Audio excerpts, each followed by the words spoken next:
Mari semuanya merangkapkan tangan di depan dada. Bersama-sama kita mengagungkan guru junjungan kita, Buddha Gautama. Namo tassa bhagavato arahato sama sambuddhassa. Namo tassa bhagavato arahato sama sambuddhassa. Namo tassa bhagavato arahato sama sambuddhassa. Bahkan ketika seseorang membuang air cucian, mangkuk atau gelasnya ke dalam kolam atau empang, dengan berpikir, semoga semua binatang yang hidup di sini dapat memakan sisa makanan ini. Itu merupakan sumber dari jasa baik. Selamat malam. Yang saya muliakan, para Bante, yang saya hormati, Samaneri, dan yang terkasih para umat dimanapun Anda berada. Namo Sang Yang Adi Budaya, Namo Buddhaya.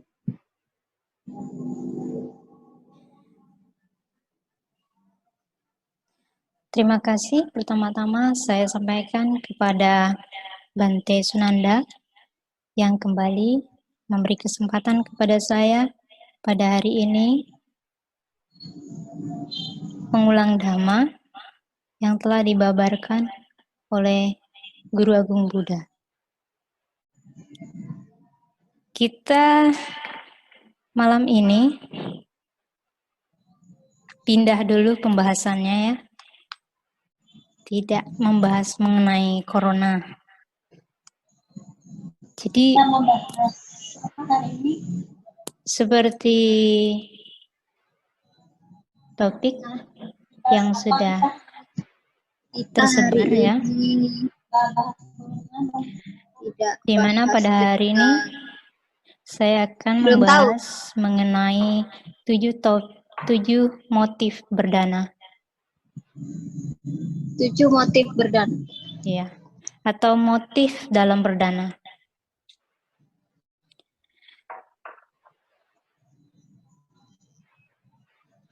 Khotbah Dhamma mengenai motif berdana ini saya ambil dari sebuah khotbah yang terangkum dalam Dana Sutta atau khotbah tentang dana. Jadi di salah satu khotbah Dhamma yang berkenaan dengan dana ada dibahas motif seseorang berdana. Nah, di sini latar belakang sutanya atau latar belakang ajaran diberikan itu pada suatu ketika di Champa di India sana, sekelompok umat awam mendatangi Yang Mulia Sariputta, salah satu murid terkemuka Buddha Gautama. Mereka datang menyampaikan kepada Yang Mulia Sariputta bahwa, oh Yang Mulia, sudah lama kami tidak mendengar ajaran dari Sang Buddha. Alangkah baiknya jika kami mendengar kembali ajaran-ajaran beliau. Nah, kemudian dijawab oleh Yang Mulia Sariputta, kalau begitu para upasika, para upasaka, datanglah pada saat uposata.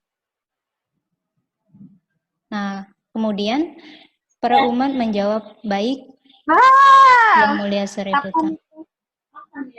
Oh, udah lama. Kemudian ketika uposata tiba, sekelompok umat ini pun kembali datang ke wihara di mana Sang Buddha dan para biku tinggal. Nah, lalu setelah menemui Sariputta, Yang Mulia Sariputta, kemudian sekelompok umat ini diajak oleh Yang Mulia Sariputta menemui Sang Buddha. Setelah menyampaikan maksud kedatangan para umat ini kepada Sang Buddha, kemudian Yang Mulia Sariputta menyampaikan bahwa sungguh baik Yang Mulia jika Yang Mulia membabarkan sebuah ajaran kepada para perumah tangga yang datang berkunjung pada hari ini. Nah, kemudian Yang Mulia Sariputta memulai sebuah pertanyaan kepada Sang Buddha. Beliau menyinggung, Yang Mulia, yang dimaksud kepada Sang Buddha, apa yang menyebabkan pemberian bisa bermanfaat dan berbuah besar, dan apa yang menyebabkan pemberian bisa bermanfaat dan berbuah sedikit. Nah, kemudian Sang Buddha menyampaikan motif orang dalam memberi ini dengan menjawab, Yang Mulia Sariputta atau Sariputta, ada motif-motif ketika orang berdana yang membuat manfaat dan buahnya besar, dan ada motif-motif yang membuat dana bermanfaat dan berbuah sedikit. Apa saja? Yang pertama, ketika seseorang memberikan sesuatu dengan pengharapan, dengan berpikiran melekat, dengan mengharapkan imbalan, lalu berpikir ketika memberikan, setelah meninggal dunia, aku akan memanfaatkannya. Jadi ini pikiran melekat kepada manfaat untuk kehidupan yang akan datang. Kita kan sering ya mendengar bahwa, kalau berdana itu manfaatnya bisa membawa kita terlahir di alam surga. Bahkan mungkin tidak hanya di dalam agama Buddha saja disampaikan demikian. Nah, dengan pemikiran yang seperti ini, seseorang lalu memberikan pemberian, entah misalnya makanan atau barang-barang kebutuhan lainnya. Saya sedikit bercerita ya mengenai poin yang pertama ini. Jadi cerita ini agak drama ya. Ini cerita berasal dari zaman Sang Buddha. Judul ceritanya itu tentang Pati Pujika Kumari. Yang dimana ceritanya juga berasal dari India sana. Cerita ini dimulai di alam dewa Tawatimsa. Jadi suatu ketika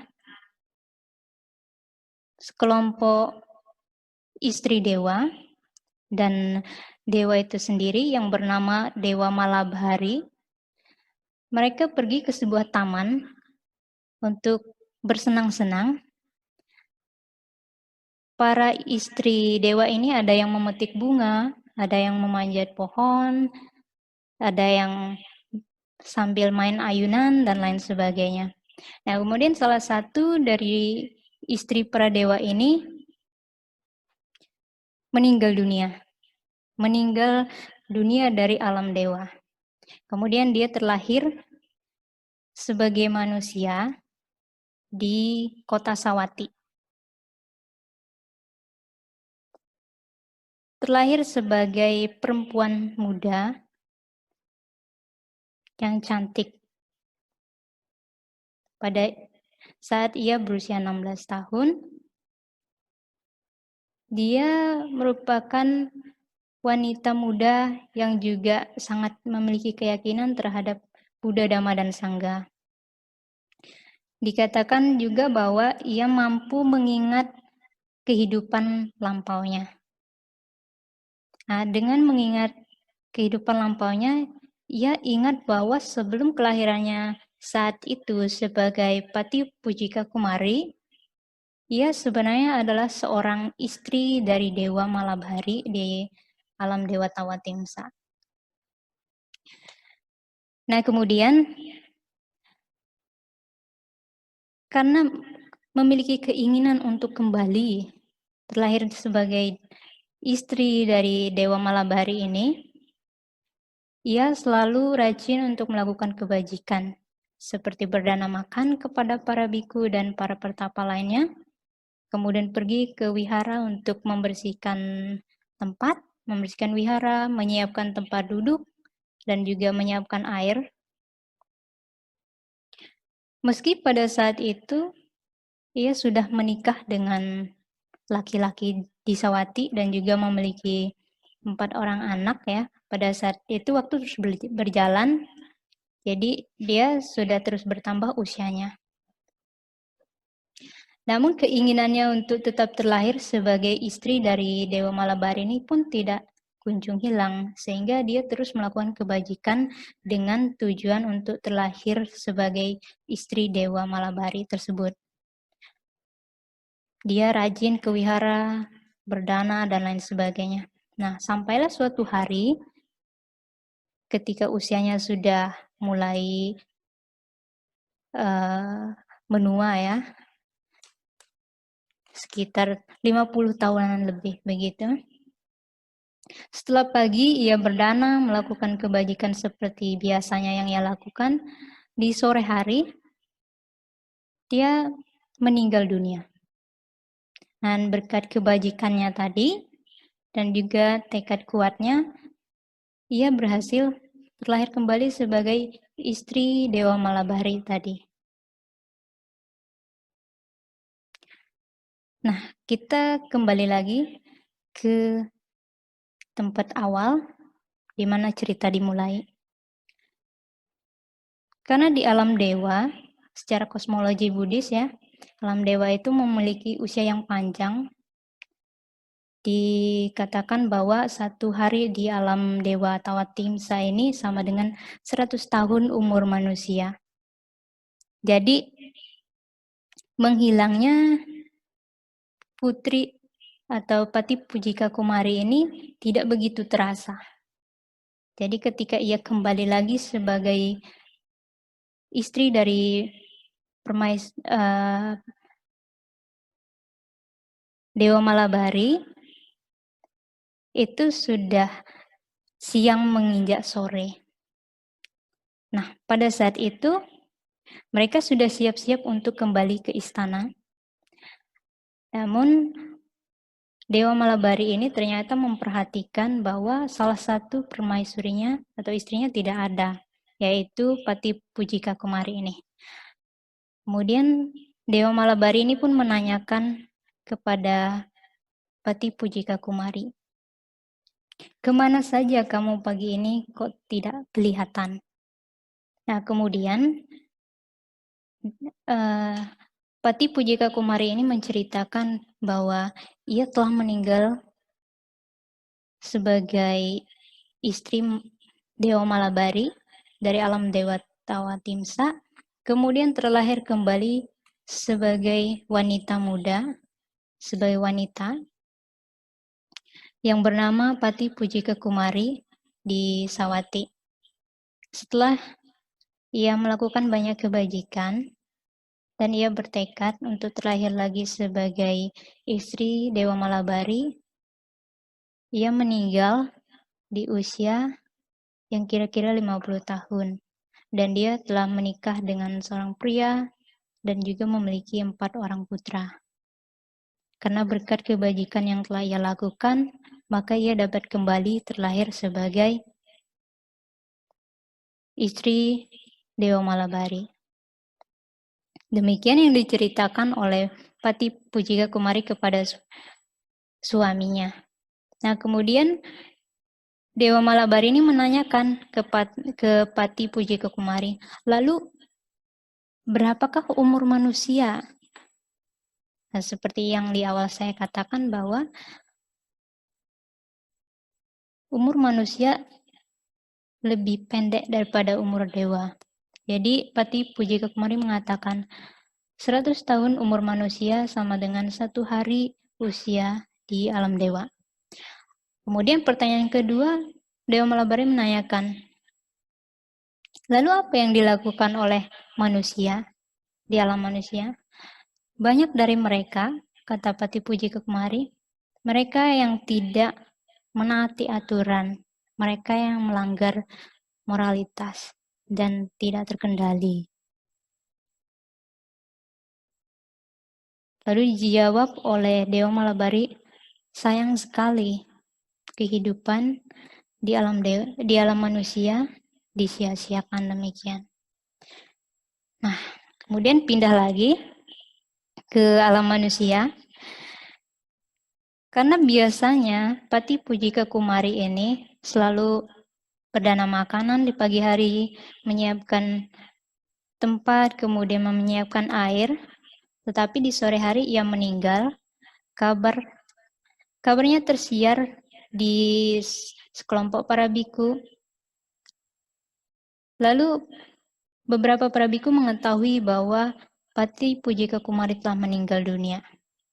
Kemudian datang kepada Sang Buddha dan menanyakan, di manakah Pati Puji Kekumari sekarang berada atau terlahir kembali?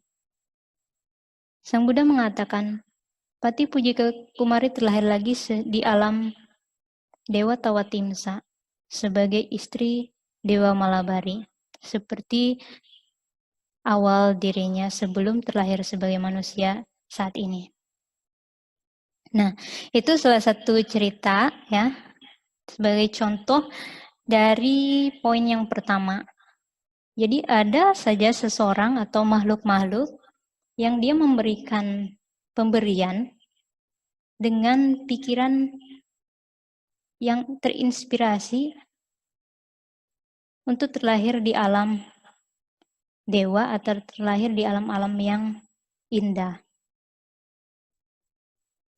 Yang kedua, motivasi yang kedua atau motif pemberian yang kedua itu adalah seseorang memberikan karena ia berpikir bahwa oh iya, memberi itu baik, itu saja. Jadi kan mungkin kadang orang mendengar bahwa memberi itu baik loh, gitu. Tapi tidak memiliki pengetahuan yang lebih dalam. Hanya saja ia berpikir ya udah memberi itu baik, jadi saya memberi begitu. Jadi ada juga yang berpikir demikian. Terus yang ketiga, ia melakukan pemberian karena berpikir memberi ini sudah dipraktikkan jauh sejak lama, dipraktikkan oleh ayah, kakek, dan leluhur saya. Maka kebiasaan ini tidak selayaknya saya tinggalkan. Jadi semacam tradisi keluarga. Karena kan ada mungkin orang tuanya yang cukup dermawan ya, donatur atau penyokong kegiatan sosial, panti asuhan dan lain sebagainya. Atau mungkin punya yayasan ya, mungkin keluarganya atau kakeknya dan seterusnya. Jadi dia ini hanya meneruskan tradisi keluarga. Jadi dengan berpikiran demikian, ia memberikan sesuatu. Gitu. Kita bisa banyak melihat di kehidupan saat ini, banyak sekali contohnya. Terus yang selanjutnya,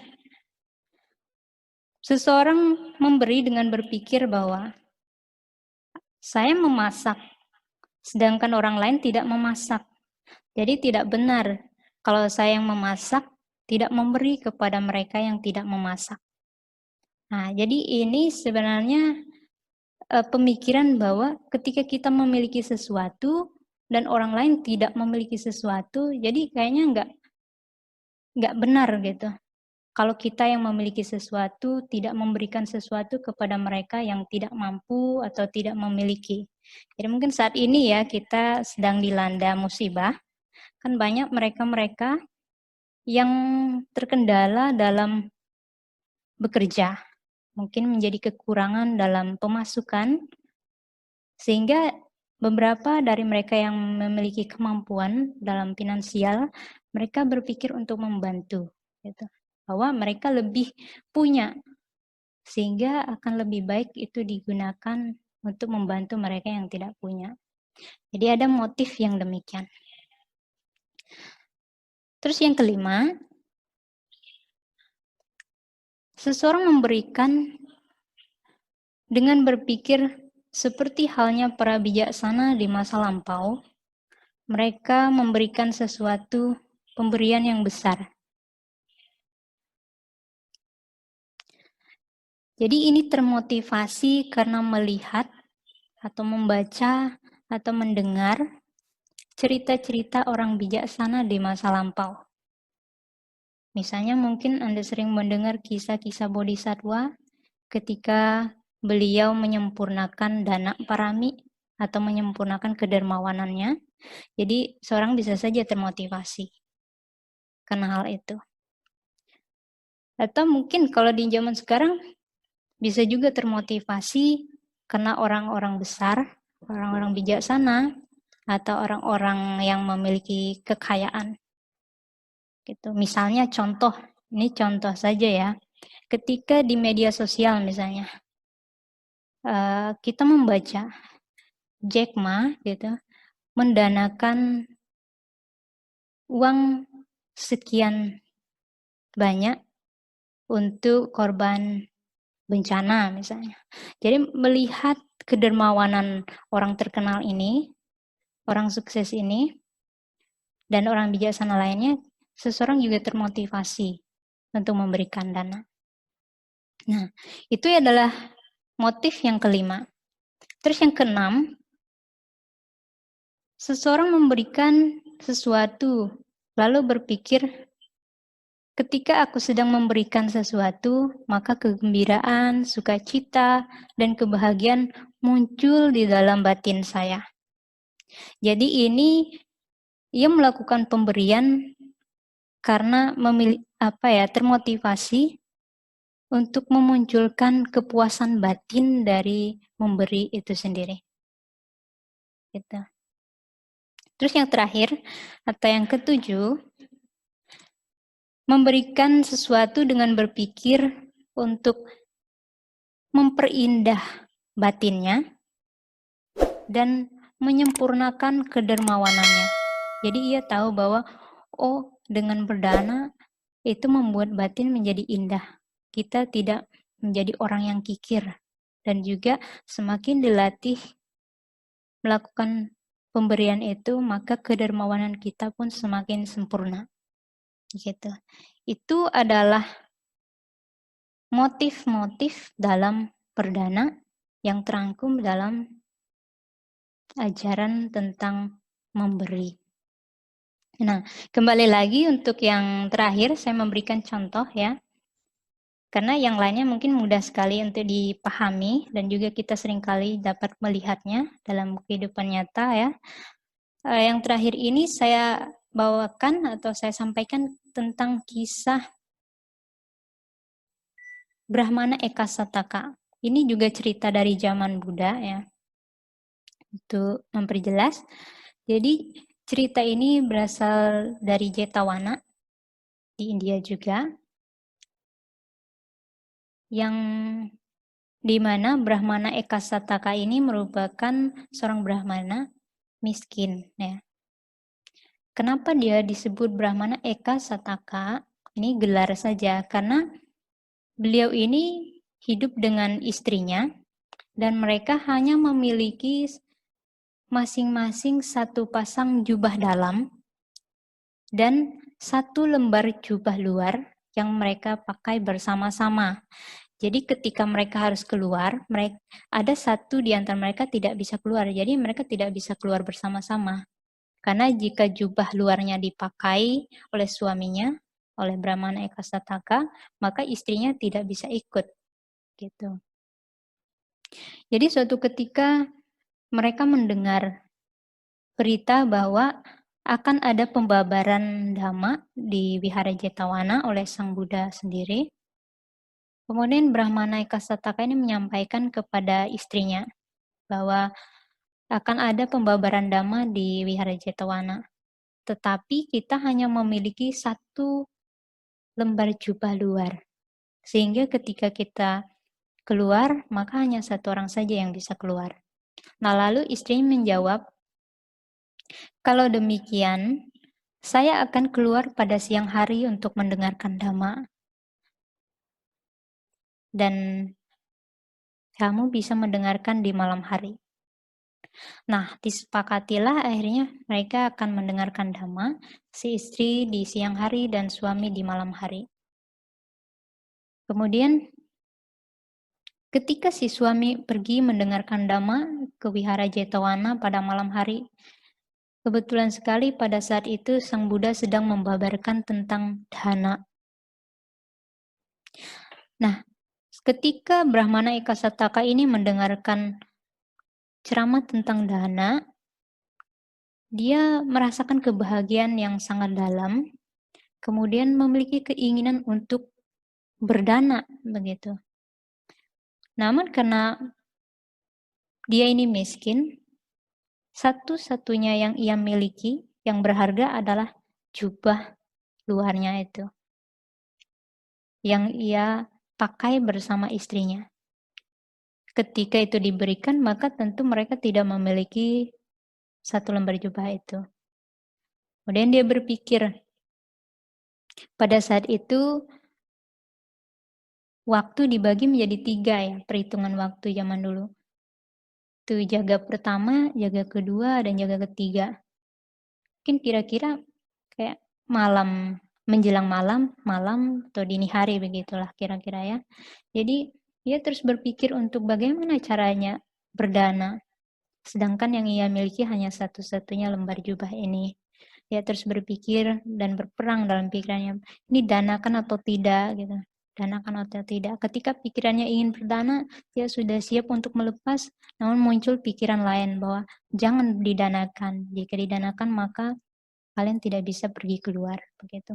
Pikiran ini terus muncul berulang-ulang. Ketika yang ingin memberikan, pikiran yang tidak ingin memberikan muncul.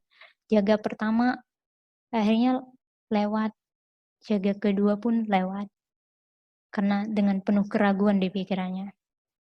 Namun ketika menjelang jaga yang terakhir, muncul pemikiran dalam pikiran Brahmana Ekasataka ini. Seandainya saya tidak memutuskan untuk mendanakan jubah saya pada malam hari ini juga, pada jaga terakhir ini juga, maka kesempatan untuk berdana akan hilang. Sekarang saya putuskan saya akan berikan jubah luar ini kepada Sang Buddha. Setelah itu, dia melepaskan jubahnya, kemudian memberikannya kepada Sang Buddha. Dan ia setelah memberikan itu berseru, telah saya kalahkan begitu. Jadi kemudian seruan dari Brahmana Ekasataka ini didengar oleh Raja Pasenadi. Nah, diceritakan juga bahwa bagi para raja, kata-kata yang demikian itu, telah saya kalahkan ini agak sedikit mengganggu. Karena sebagai raja yang sering berperang, kalau kalah itu kayaknya tidak banget ya, nggak banget misalnya, tidak menyenangkan sekali. Begitu. Lalu Raja Pasenadi menyuruh para pengawalnya untuk mencari tahu kenapa Brahmana Ekasataka ini menyerukan telah dikalahkan atau telah saya kalahkan. Kemudian setelah bertemu dengan Brahmana Ekasataka, diceritakanlah bahwa dia telah berhasil mengalahkan kekikirannya, yang mana pada jaga pertama dan jaga kedua dia memikirkan untuk melakukan pemberian atau mendanakan jubahnya kepada Sang Buddha, tetapi dia dalam peperangan itu dia tidak mampu mengalahkan kekikirannya. Namun ia memutuskan untuk tetap mendanakan jubah luarnya itu pada jaga terakhir. Pada saat ia mampu memberikan jubahnya itu, dia merasa bahwa ia telah mengalahkan kekikirannya. Begitu jawaban Brahmana Ekasataka. Nah, kemudian Raja Pasenadi berpikir, ini tentu tidak mudah baginya untuk memberikan sesuatu yang satu-satunya ia miliki. maka aku akan memberikan hadiah untuknya. Nah, setelah itu Raja Pasenadi memberikan 1 lembar jubah kepada Brahmana Ekasataka, tapi 1 lembar jubah itu kemudian didanakan kepada Sang Buddha. Melihat hal itu, Raja Pasenadi kembali lagi mendanakan 2 lembar jubah, sama juga didanakan lagi kepada Sang Buddha. Terus diberikan 4 lembar jubah, 8 lembar jubah, 16 lembar jubah. Tetap diberikan kepada Sang Buddha. Akhirnya Raja Pasenadi kembali lagi memberikan jubah dengan jumlah 32 lembar jubah, dengan harapan jika Brahmana Ekasataka ini tetap memberikan jubahnya kepada Sang Buddha, maka setidaknya dia mau menyimpan 2 lembar jubah untuk dirinya dan istrinya, dan yang lain didanakan. Nah, setelah itu Raja Pasenadi memintanya untuk menyimpan 2 lembar jubah jika ia tetap ingin mendanakan seluruh jubah tersebut. Nah, sama seperti di awal, Brahmana Ekasataka terus mendanakan. Akhirnya dia dengan puas hati kembali pulang ke rumah. Nah, setelah itu, karena melihat kedermawanan Brahmana Ekasataka ini, Raja Pasenadi dengan juga berpikir seperti halnya Brahmana Ekasataka ini, dia memberikan dengan penuh keyakinan dan dia bahagia. Saya juga demikian. Dengan penuh keyakinan, saya memberikan kepadanya yang ia butuhkan dan saya bahagia. Sehingga pada waktu itu, Raja Pasenadi akhirnya mengirimkan masing-masing 4 ya, masing-masing 4, mengirimkan kuda 4, gajah 4, kemudian para pegawai wanita ya istilahnya 4, kemudian desa yang subur 4 begitu, kemudian mantel 4 atau selimut begitu 4 begitu kepada Brahmana Ekasataka ini sebagai hadiah dari kedermawanan yang telah ia lakukan. Lalu Brahmana Ekasataka ini pun akhirnya memanfaatkan semua pemberian raja untuk kelangsungan hidupnya. Namun untuk 4 lembar selimut, dia berpikir bahwa selimut ini sangat indah, sangat baik, tidak selayaknya saya pakai sendiri. Maka akan lebih baik atau lebih layak dipakai oleh orang mulia seperti Sang Buddha. Sehingga akhirnya 2 selimutnya tetap didanakan kepada Sang Buddha, sedangkan yang 2-nya lagi ia gunakan di rumahnya. Jadi satunya untuk membuat seperti langit-langit di rumahnya untuk menyambut para biku ketika mereka melakukan dana makan dan digunakan untuk alas. Yang 2-nya lagi diberikan kepada Sang Buddha. Kemudian di tempat Sang Buddha juga sama kayak dibuat palopi gitu ya, seperti untuk langit-langit gitu. Nah, kemudian ketika Brahmana itu sudah mendanakannya, lalu Raja Pasenadi mengunjungi Sang Buddha. Melihat selimut itu, Raja Pasenadi bertanya kepada Sang Buddha, siapakah yang mendanakan selimut tersebut, Yang Mulia? Kemudian Sang Buddha menjawab, Brahmana Ekasataka. Nah, kemudian Raja Pasenadi berpikir, sungguh luar biasa Brahmana Ekasataka. Nah, ceritanya berakhir di situ ya. Nah, di sini kadang orang bertanya, kenapa kok Brahmana Ekasataka ini memberikan dengan luar biasa seperti itu? Nah, di cerita ini, Brahmana Ekasataka ini memberikan pemberian atau memberikan jubahnya bukan karena dengan niat bahwa ini akan membawa kelahiran di alam bahagia dan lain sebagainya. Tidak, tetapi semata-mata ia memberikan sesuatu untuk mengalahkan kekikirannya sendiri.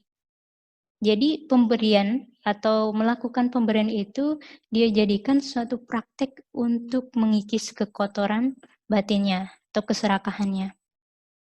Jadi itu yang dimaksud memperindah batin atau menyempurnakan kesempurnaan berdana itu sendiri. Sehingga di sini poinnya itu bukan siapa penerima dan apakah pemberian itu ibaratnya itu diperlukan oleh si penerima, tidak. Tetapi dia semata-mata membutuhkan kesempatan untuk memberikan sehingga ia mampu melepaskan kemelekatannya itu sendiri. Gitu.